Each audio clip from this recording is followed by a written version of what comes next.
Sa press briefing naman ni Yussi Claire Castro, sabi ni Yussi Claire Castro, pinapa-verify ka na sa DILG, Department of Interior and Local Government, kung si VP Sara nga ba, si Sara Duterte ay pumupunta sa Camp Bagong Diwa.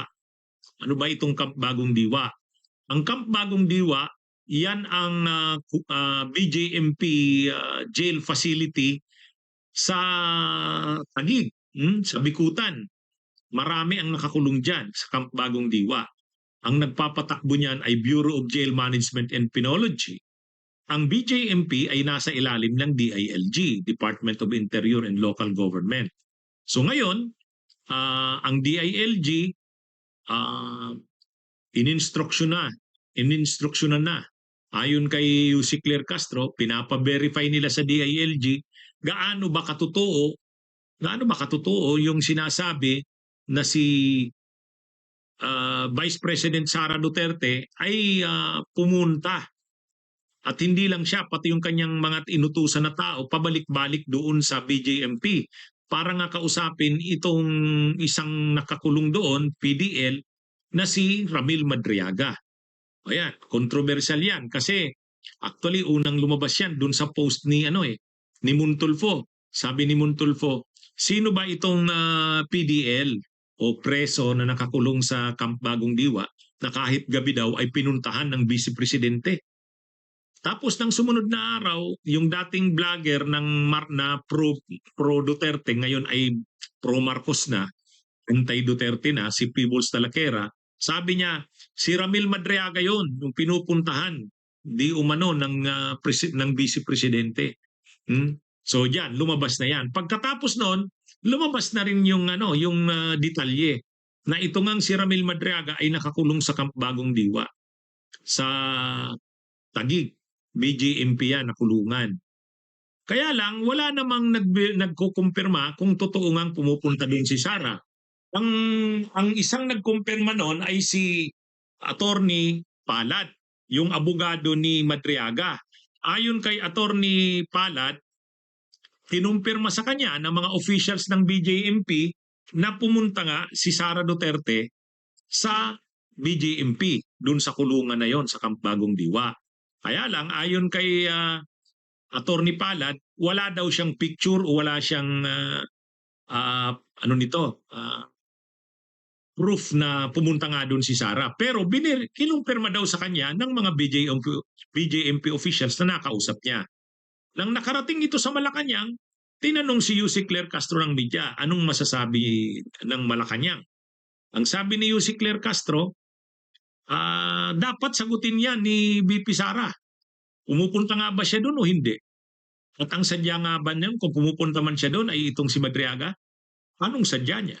So pinasa ngayon ni Yussi Claire Castro ang bola kay VP Sara.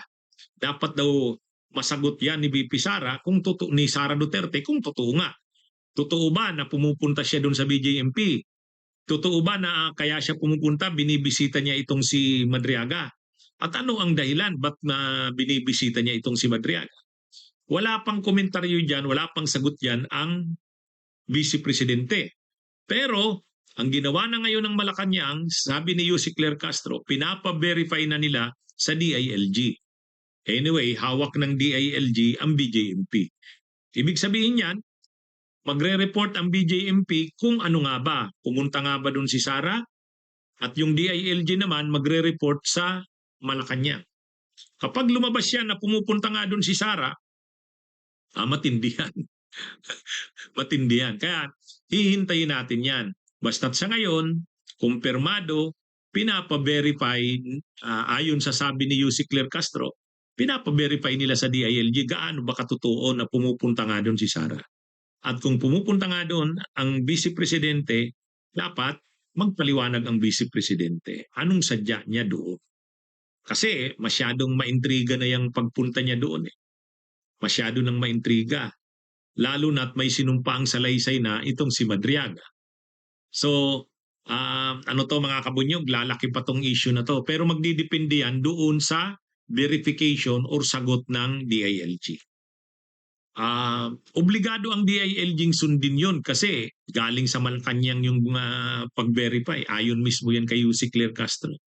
Pinapa-verify nila yung bagay na yan. Hmm? At ano rin, ang ombudsman din. Ang ombudsman, pwede ring sa investigasyon ng ombudsman, orderan din ang BJMP. Kung ano nga ba talaga. Ganon din ang Kamara. Kasi sabi ng Kamara, magpapatawag na ng Quadcom 2.0. Ipapatawag si Madriaga bilang resource person doon. So malalaman natin to. Hindi ano pa lang ito mga kabunyog mga kababayan. Hindi pa ito ano talaga.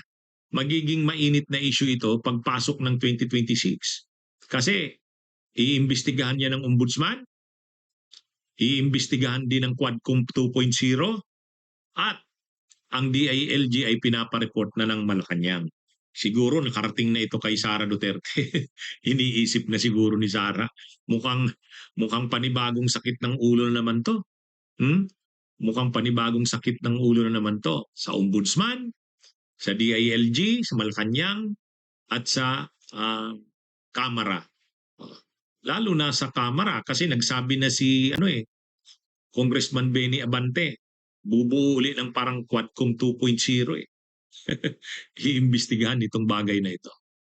Anyway, mga kabunyog mga kababayan, According to the post of Mr. Montulfo online, specifically yung binibisita daw po ni Vice President ay yung detainee na si Ramil Madriaga at nakikiusap di umano na huwag magsalita tungkol dun sa pakikipagsabwata ng mga Duterte sa drug lords at Pogo. Ano po masasabi ng palasyo? Nabasa nga po ito at nadinig na po at nakita kung ano yung naging statement ito si Ramil Madriaga na di umano ay bagman ng Vice Presidente at nagsasabi pa na mga Pogo operators at drug lords ang siyang nag-finance sa pangangampanya ng Vice Presidente. Kung ano masasabi ng palasyo dito, mas maganda po siguro na si Vice Presidente muna ang inyong tanungin at kung ito kanya mapapasinungalingan. Ma'am, one last na lang po, related din to the Vice President. Today, may mga nag-file po ng complaint sa Office of the Ombudsman against the Vice President. Kabilang po doon yung plunder, graft, malversation, and other charges. Kaugnay po ng issue ng confidential funds. Maybe get the palace's reaction and comment. Bunyog, bunyog, halikan na kasama ka. Bunyog, kapag buklod ay may pag-asa. Luzon, Visayas, Mindanao, isa ang pananaw. Sa bagong Pilipinas ang bunyog isisigaw.